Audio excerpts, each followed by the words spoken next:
화제성을 더하고 있는 드라마 이친자 리뷰 시작하겠습니다. 방송에서 볼 수 없었던 5화 미방연분이 공개되었는데요. 제목은 연주경찰서의 밤이죠.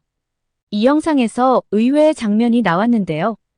예고편에서 장태수의 사진이 스크랩되어 있는 다이어리가 나왔었죠. 그런데 다이어리에는 다양한 포스트잇과 형광펜을 이용해 중요 부위에 줄이 그어져 있었는데요. 이 장면을 보고 모두 구대홍일 것이라고 예측을 했었습니다. 그렇게 생각하게끔 유도한 것이 바로 면접 당시 장면이었는데요. 구대홍은 면접 당시 포스트잇을 다이어리 등에 붙이는 것이 취미라고 했습니다. 그러다 보니 모두 자연스럽게 구대홍일 것이라 생각했죠. 그런데 모두의 예측이 빗나가며 그 주인공은 바로 이여진이었습니다. 그가 왜 장태수 사진을 자신의 다이어리에 스크랩해서 가지고 다녔는지 이유에 대해 뒤에서 한번 풀어보겠습니다. 이날은 장태수가 윤지수의 영상을 보고 큰 충격을 받은 날이기도 하죠. 그리고 하빈이 보관하고 있던 수연의 핸드폰을 발견한 날이기도 한데요. 한마디로 장태수의 머릿속이 하얗게 된 날이기도 하죠. 장태수는 윤지수의 영상을 반복해서 보게 되는데요. 그리고 그 안에서 충격적인 남자 목소리를 듣게 됩니다. 바로 그 영상에는 최영민의 목소리가 녹음되어 있었던 것입니다. 최영민도 윤지수의 영상을 찍으면서 그의 행동에 적잖이 당황한 듯 보이는데요. 최영민은 탄식하는 듯한 목소리로 미친이라는 소리를 자신도 모르게 내뱉죠. 만일 윤지수가 수연이를 죽이지 않았다는 걸 알고 있는 상황에서 이 영상을 찍었다고 한다면 그의 입장에서 윤지수는 제정신이 아닌 여자이죠. 장태수는 이미 송민아 사건으로 인해 장태수를 대면한 적이 있는데요. 그는 가출 팸리더로 한번 발작 버튼이 눌러지면 감정 컨트롤이 어려워 미친 개처럼 날뛴다는 사실도 알고 있죠. 장태수는 최영민은 윽박지른다고 해서 자백할 인물이 아니라는 것도 알고 있습니다. 그것보다는 그의 감정을 건드리는 것이 더 효과적이라는 것도 알고 있죠. 그래서 너무나 싫어하고 경멸하는 아버지를 그와 빗대어 얘기하기도 하고 불안을 건드리는 방법을 사용했는데요. 그러다 최영민으로부터 수연이 땅에 묻힌 시점과 사망한 시점까지 알고 있다는 자백을 이끌어내기도 했습니다. 이 과정에서 장태수는 최영민 또한 하빈이와 관련되어 있다는 사실을 알게 되었는데요. 그리고 화장실에서 마주한 그에게 하빈이와 어떤 사이냐며 화를 내죠. 하지만 최영민은 이런 베테랑 프로파일러도 무섭지 않나 본데요. 그를 조롱이라도 하듯 우리가 어떤 사이기에 당신 딸이 나한테 집착을 할까라며 오히려 반문했었죠. 거기에 더해 장태수와 딜을 시도하기도 하는데요. 자신을 풀어주지 않으면 송민아가 실종되던 날 그를 불러낸 건 하빈이라고 모두에게 알리겠다고 하죠. 하지만 이것이 장태수에게 통할 리는 없습니다. 이런 최영민이 하빈이도 모자라 윤지수의 영상에서까지 등장한 것인데요. 이제서야 하빈이 그동안 왜 가출팸에 들어가려고 했는지, 최영민에 집착했는지 모든 사실을 알게 된 그이죠. 하지만 이건 시작에 불과한 것 같습니다. 이 사실을 알고 난 후 오히려 이성을 잃은 건 장태수인데요. 장태수는 박준태와 최영민 또한 아는 사이라는 것을 전해 듣게 되죠.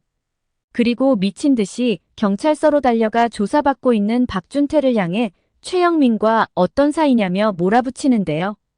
이여진과 구대홍을 비롯해 주변 경찰들을 당혹스럽게 합니다. 유능한 그의 모습은 온데간데 없고 자신의 감정 하나 주체하지 못하는 장태수인데요. 그의 모습은 흡사 최영민과 다를 것이 없어 보이죠. 장태수는 또 모두가 의문을 가지게 하는 행동을 합니다. 박준태와 최영민이 있는 낚시터를 경찰들이 찾아가는데요. 그런데 그 과정에서 최영민이 도주를 하게 되죠. 하지만 얼마 가지 않아 장태수에게 붙잡히고 마는 최영민입니다. 장태수는 너가 수연이 죽이고 윤지수한테 뒤집어 씌운 거냐며 최영민을 향해 소리치는데요. 최영민은 자신은 죽이지 않았다고 강하게 항변하죠. 그런데 그는 실수인지 고의인지 이런 말을 내뱉어버리는데요. 난 아무 짓도 안 했는데 아줌마 혼자 생쇼를 했다는 것입니다.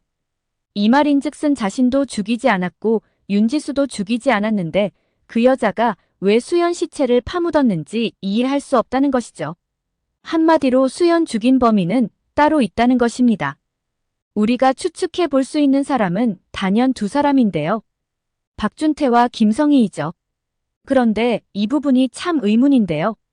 사실 누가 봐도 최영민과 박준태는 전혀 어울리지 않죠. 그들은 어떻게 가까이 지내게 된 걸까요? 현재 이들의 관계를 봤을 때 두 사람을 연결해 준 것이 바로 김성희로 보이죠.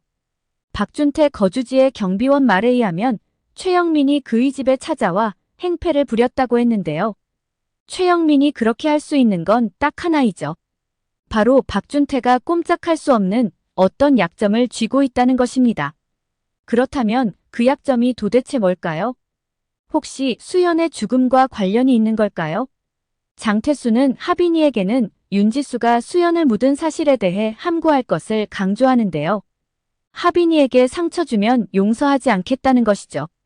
그걸 조건으로 최영민을 체포하지 않고 그냥 보내줍니다. 이 한마디도 빼놓지 않죠. 경찰에 절대 잡히지 말라는 것입니다. 이건 이 경장의 말대로 완벽하게 수사를 방해하고 있는 것이죠. 그런데 정말 그것 때문일까요? 아무리 하빈이 때문이라 하더라도 장태수인데 그가 최영민의 범죄를 알고 있으면서 그냥 보내줄까인데요. 지난번 송민아 사건 조사 과정에서도 그는 최영민을 그냥 풀어준 적이 있죠. 이때 그를 풀어준 이유는 단 하나였는데요. 어차피 스스로 자백할 놈은 아니기에 그를 풀어줌으로써 뒤를 쫓자는 것이었습니다. 분명 그가 공범인 누군가를 만나러 갈 것이라고 말이죠. 어쩌면 이번에도 수연이를 죽인 진범을 쫓기 위해 그를 풀어준 것이 아닐까 싶습니다.